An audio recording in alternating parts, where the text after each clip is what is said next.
Evet, al. Al vur. Evet, harikasın. Elinle. Elinle arkadaşını vurmaya çalış. Aferin.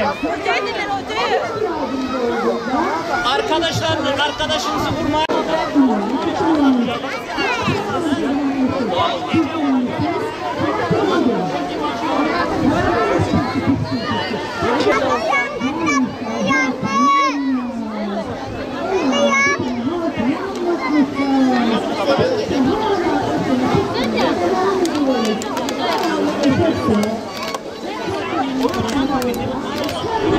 ...2023-2024 eğitim öğretim döneminin öncelikle çocuklarımıza, ailelerine, öğretmenlerimize hayırlı olmasını temenni ediyoruz.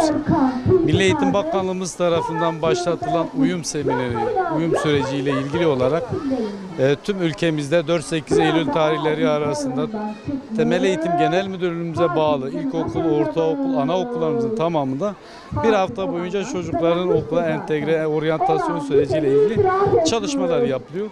Bu yıl Diyarbakır İl Milli Eğitim Müdürlüğümüzde yaklaşık 86.000 öğrencimiz ilk kez okulla buluşuyor. Anaokuluyla ilkokul 1. sınıf, ortaokul 5. sınıfla başlamış oluyor.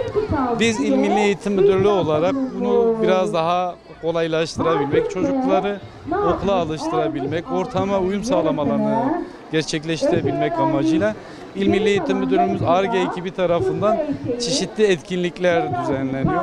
Masal anlatımı, gökyüzü gözlemi gibi çeşitli etkinliklere devam ediyor. Amacımız çocukların biraz da olsa uyum sağlamalarını gerçekleştirmek. Teşekkür ederim.